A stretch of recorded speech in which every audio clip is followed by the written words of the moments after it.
Hey, this is Manly with Vertical Lessons. In this short video, we're going to focus on how to leverage the 3 strategic moments of the day with the Reaching Your Next Summit Momentum Planner and Journal. And then we're going to dive in deep and very quickly in the PM routine and why that is so important. The iterative process of reflection on your day is the anchor that will help you constantly improve your day, constantly improve your results, improve the direction and the focus of your life. It is absolutely worth it. And let's just dive right in. So on the section on the right hand of the page, you see on the day planner portion, the column where you map out your day, there are 3 words down the right hand side. Clarity, momentum, and reflection. That's the theme of the entire planner and journal. The top word for the clarity there is the anchor point for the whole AM process that we covered in the previous video. This is in the time in which and the reason you're using that whole morning routine is to get clarity and focus on what's most important to drive the results you need on that given day. I often will then put a little check mark next to the word clarity when I knock that out. Just makes me feel better to check things off as I do them during the day throughout this entire planning process, actually. The next key moment of the day is the midday momentum check-in. Anchor this to an existing midday routine you have. Maybe hopefully you have lunch or some routine before or after you get back, whatever works for you. Taking a moment to step back and just ask yourself, how am I doing on momentum today?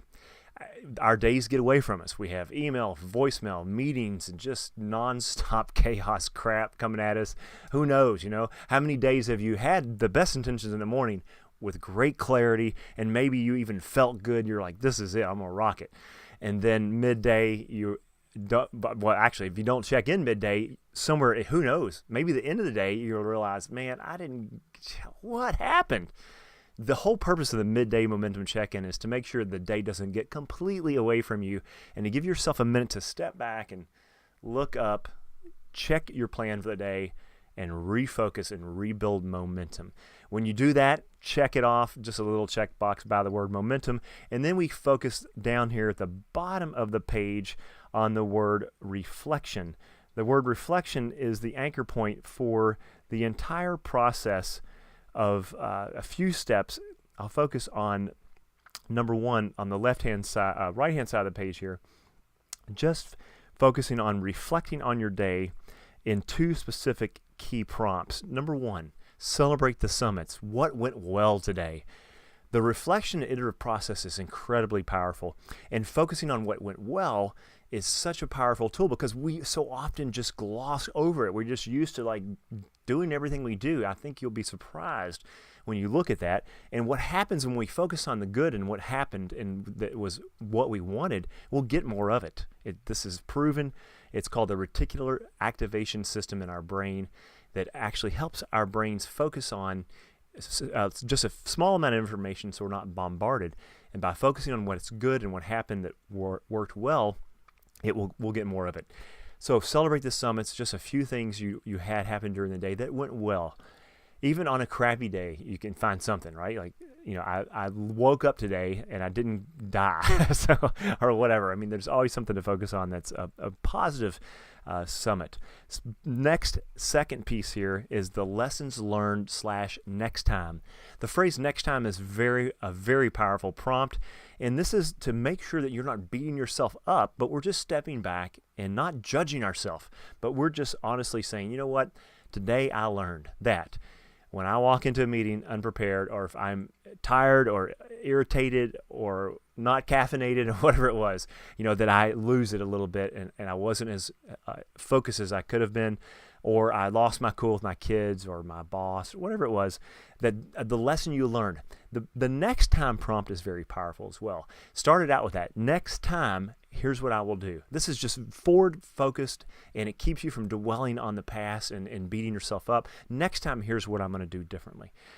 2 simple prompts and processes that will help you focus on what's good and what you can do to improve. And if you do this consistently, you're going to constantly be improving and constantly be getting better results in your life. So last routine, the bottom left-hand side of the page here, is the evening gratitude reflection. So that one's pretty simple. Just as we did at the beginning of the day, we have a prompt for 3 things you're grateful for at the end of the day as well.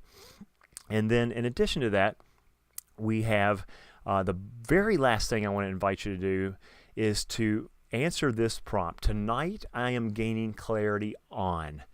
And write out something that you have been working on. Perhaps it's a problem at work.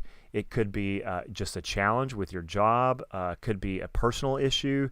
It could be an ongoing a challenge that you've been facing in any part of your life, where it doesn't have to be bad either, but it's maybe it's something that you just can't figure it out yet. You need some creative help. You need some problem solving or some logic or just some almost intuitive intervention to bring a solution to the table for you and to give you clarity. If you write this down towards the end of the day, what this does is it puts it in your subconscious mind so that your subconscious will continue to work on it as you sleep and as you're even conscious for the rest of that evening, and you'll be surprised at how powerful this tool is. I learned this from a gentleman named Josh Waitzkin, who is an incredible resource in the world of, he's actually a coach now, but he was a chess master. The movie In Search of Bobby Fischer was about him. He leverages this question with high-end Wall Street traders to help them tune in more to their intuition. And I started practicing with it and testing it. Like all the tools in this journal, they have been tested and proven over the course of time since 1986 for me. And I would not ask you to spend any time with any of these if they didn't make a huge difference. This simple prompt can really help you continue to dive deeper and tap into your intuition and creative forces that are at your fingertips, but just out of sight and out of your consciousness. So I hope this has been helpful. Please reach out to me if there's anything you need clarity on, or you have a question or any success story you'd like to share. And please share the one-page planner or the physical version of the journal if you have it, the planner and journal, and share it with people in your life. I'd be grateful because I know it can help more people, and I promise it's going to help you if you'll just consistently leverage it. Thank you for your time.